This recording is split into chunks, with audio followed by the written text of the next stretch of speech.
Hello friends, welcome to our channel. நாம் இன்றைக்கு என்ன வீடியோ பார்க்க போகிறோன்னா, நாவில் வைத்ததும் கரையும் ஒரு டேஸ்டியான அல்வா செய்கிறத பற்றி பார்க்க போகிறோம். வெள்ளை கொண்டக்கடலை பயன்படுத்தி தான் இந்த அல்வா செய்ய போகிறோம். நம்ம சேனலில் ஏற்கனவே வெள்ளை கொண்டக்கடலையை பயன்படுத்தி மசாலா கொண்டக்கடலை குருமா எப்படி செய்கிறது அப்படிங்கிற வீடியோ ஏற்கனவே அப்லோட் பண்ணியிருக்கோம். பார்க்காதவங்க இந்த வீடியோ பார்த்து முடித்த பிறகு நேரம் கிடச்சா பார்த்துக்கிடுங்க. கொண்டக்கடலை அல்வா செய்ய தேவையான பொருட்கள் என்னென்னங்கிறத இனி பார்க்கலாம். 100 கிராம் அளவுக்கு வெள்ளை கொண்டக்கடலை எடுத்து வச்சிடுங்க. அல்வா செய்வதற்கு தேவையான நெய்யை எடுத்து வச்சிடுங்க. 1/4 கிலோ அளவிற்கு வெல்லத்தை எடுத்து வச்சிடுங்க. 1 டீஸ்பூன் ஏலக்காய் பொடி எடுத்து வச்சிடுங்க.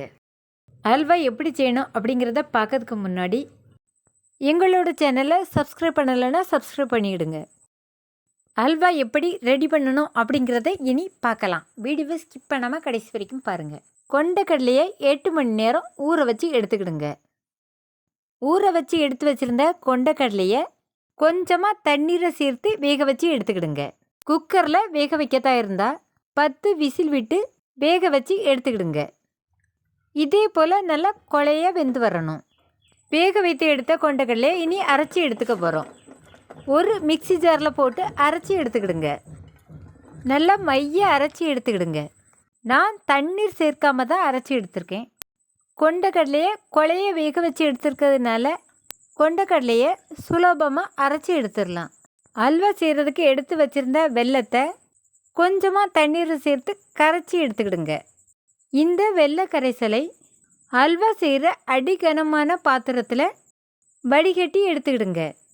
வெல்லத்தில் தூசி மணல்லாம் இருக்கும், அதனால வடிகட்டி சேர்த்துக்கிடுங்க. இந்த வெள்ளை கரைசலுக்கு பாகுபதம் எதுவும் வேண்டாம். வெள்ளை கரைசல் கொதித்து வந்ததும் வேக வச்சு அரைச்சி எடுத்து வச்சுருந்த கொண்டக்கடலை மாவை சேர்த்துக்கிடுங்க. வெள்ளை கரைசலோடு மிக்ஸ் பண்ணி விட்டுக்கிடுங்க. கொண்டக்கடலை மாவு வெள்ளை கரைசலோடு நல்லா மிக்ஸ் ஆகி வந்ததும் 1 டேபிள் ஸ்பூன் அளவுக்கு நெய்யை சேர்த்துக்கிடுங்க. மிக்ஸ் பண்ணி விட்டுக்கிடுங்க. கை விடாமல் கிளறி விடுங்க. கொண்டக்கடலை மாவு கெட்டியாவது போல் இருந்துன்னா 1 டேபிள் ஸ்பூன் நெய்யை சேர்த்துக்கிடுங்க. கை விடாமல் கிளறுங்க.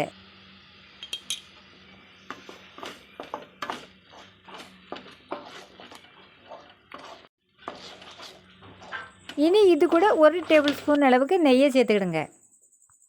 மிக்ஸ் பண்ணி விட்டுக்கிடுங்க. கொண்டக்கடலை மாவு கெட்டியாக மாறும்போதெல்லாம் 1 டேபிள் ஸ்பூன் அளவுக்கு நெய்யை சேர்த்துக்கிடுங்க. இதே போல் நெய்யை சேர்த்து அல்வா செய்தால் தான் அல்வா சாஃப்டாக வரும்.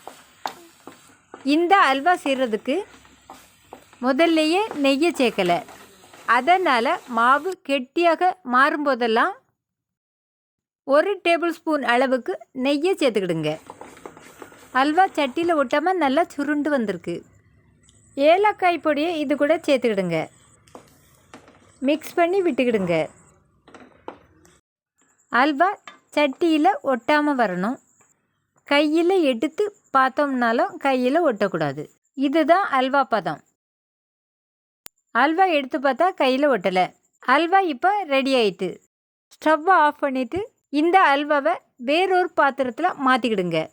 உங்களுக்கு நட்ஸ் பிடிக்கணும்னா 1 டேபிள் ஸ்பூன் நெய்யில் முந்திரி பருப்பை வறுத்து சேர்த்துக்கிடுங்க. உங்கள் வீட்லேயும் இதே போல் கொண்டக்கடலை பயன்படுத்தி அல்வா செய்து பாருங்கள்.